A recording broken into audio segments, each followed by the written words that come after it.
Dear students, this is the second lecture on risk and safety. In this lecture I will continue with the risk analysis framework that I have presented in my first lecture. I will also talk about how to think about safety measures. There's a strategy for that and I'll explain it. First, let's continue with the risk analysis model. After we've defined our context and criteria, we have to define what the system is we want to control its hazards of. When we know the system, we can identify the hazards present and the associated risks. Then we ask ourselves how all that can happen. That is, what are the scenarios we want to focus on? First, we need to think hard on what system we are looking at. Are we looking at a particular installation or at a particular plant? Are we looking at a plant or are we looking at a whole site containing many different plants? Are we looking at internal safety, the risks for workers, or external safety, everything outside of the system? And what is the level of detail we want to consider? Are we looking at each pipe, vessel and shutter? Or are we only looking at particular hazards, particular activities? This is important for the course of the rest of the risk analysis, so consider these issues well. Also be explicit about what you consider and what not, so that all stakeholders know what the analysis is all about. When you've defined the context and the system, think about the hazards. We have 3 questions to guide us. What might go wrong? How can it happen? And what controls do we have to contain the hazards? We thus can gain a more detailed understanding of the system we are looking at. After we have finished this step, we only consider the identified hazards. So again, this step is crucial for the rest of the analysis and for the validity of the whole exercise. There are several different methods for the identification of hazards, and I list them on this slide. You can come across their acronyms in hazard studies. Each method has its own benefits and drawbacks. In this lecture, I want to focus specifically on one method, called fault tree analysis. Fault tree analysis is a logical structuring of events leading to the top event, the thing you don't want to happen. Because of its logical structure, one can use fault trees to quantify risks.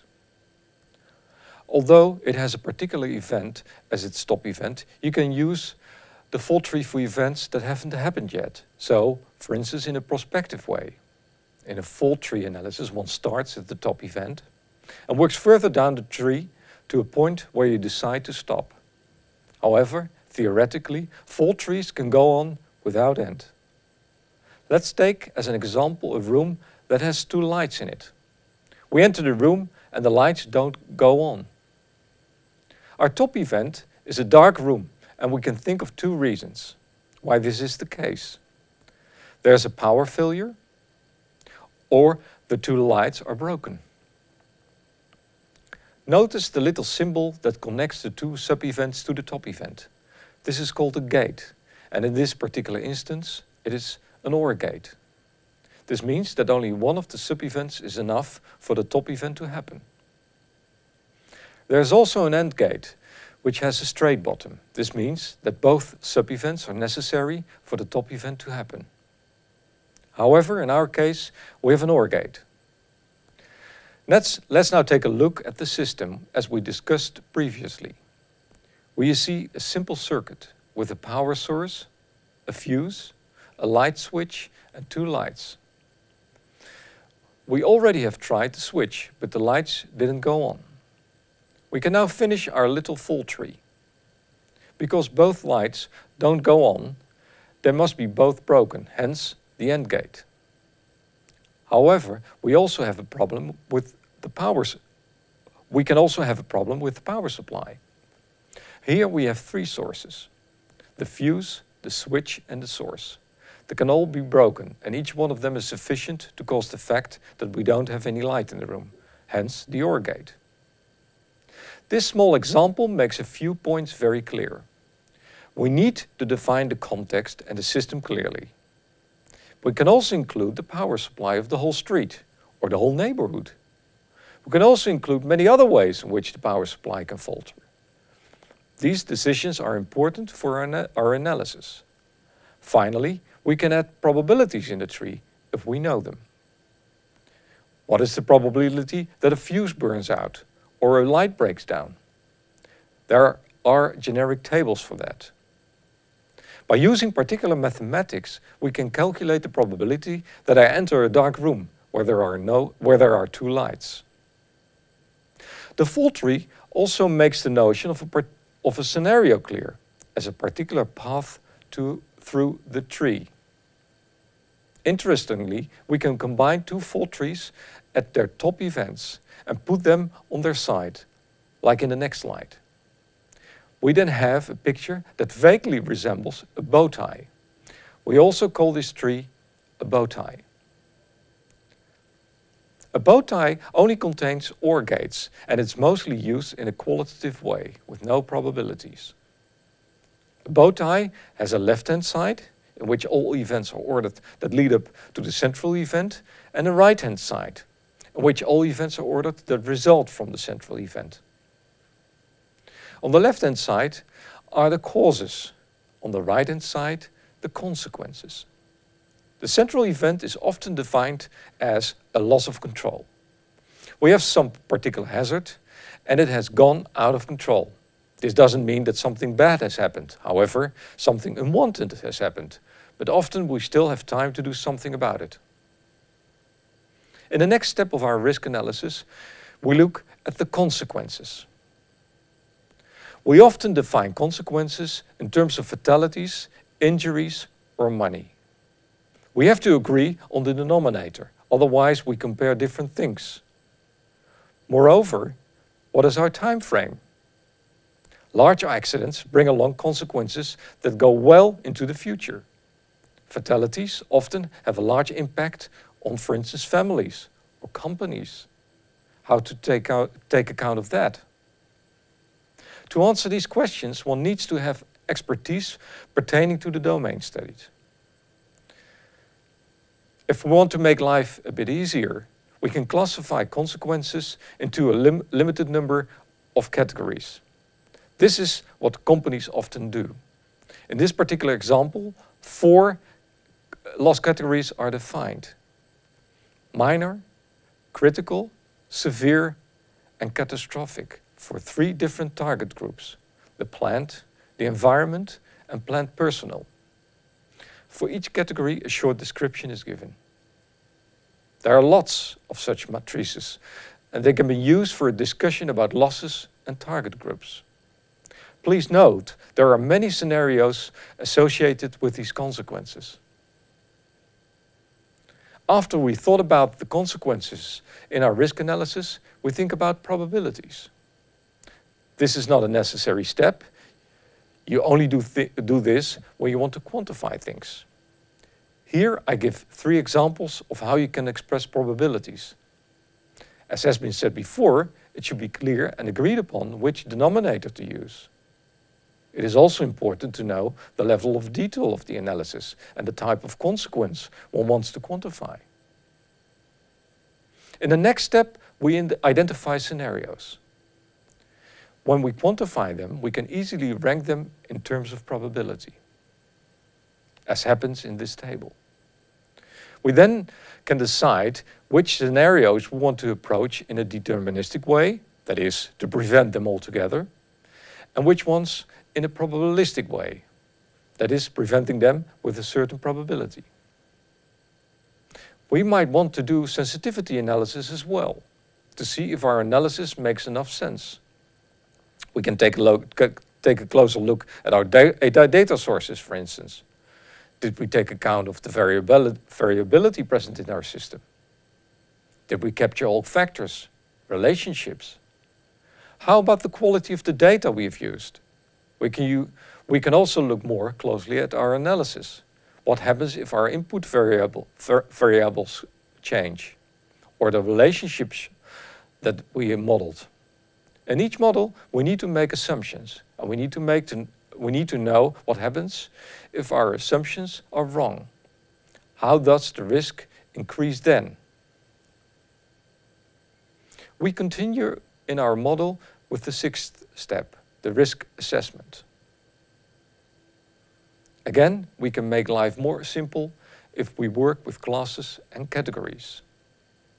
This is not a requirement, of course, and all parties involved should agree on this method. We combine frequencies and outcomes in a matrix.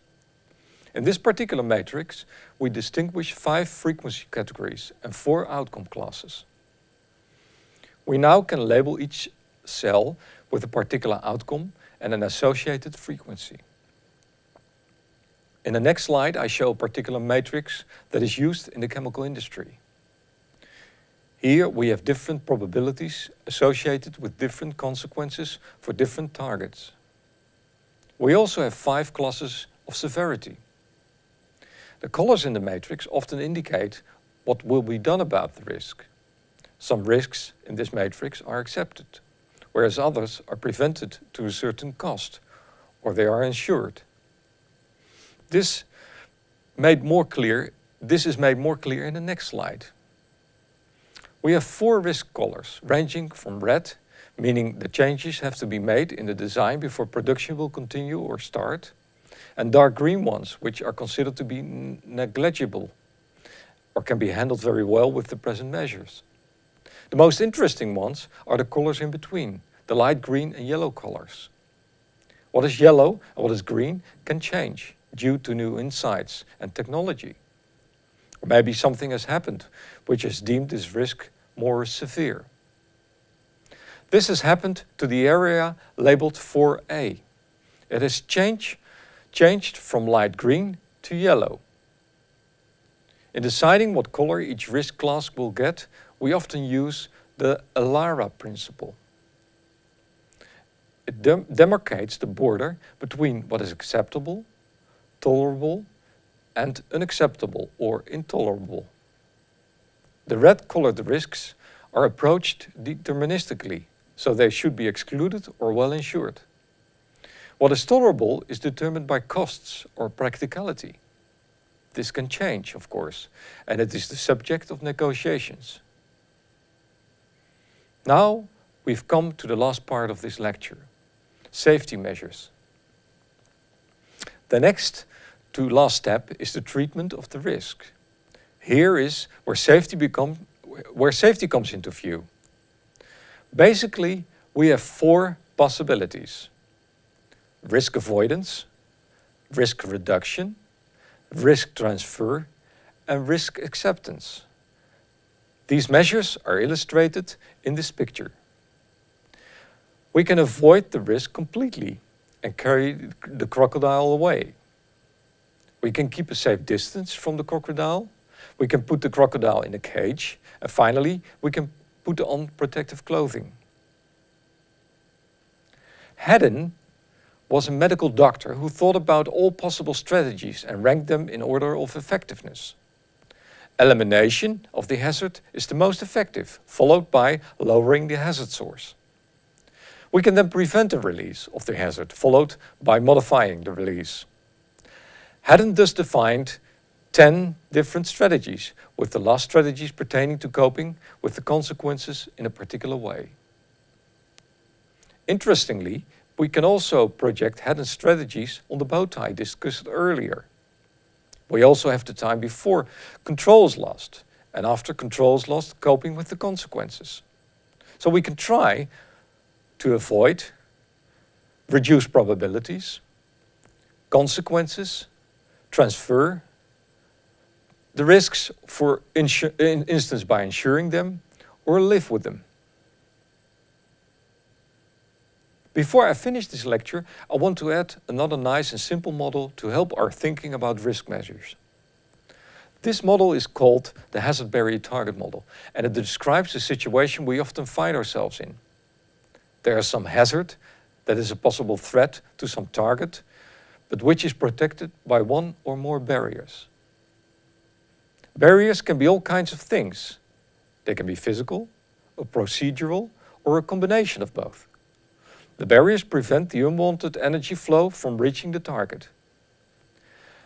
Barriers can be shown in a bow tie, blocking pathways or scenarios. Unfortunately, there will always be pathways that remain open.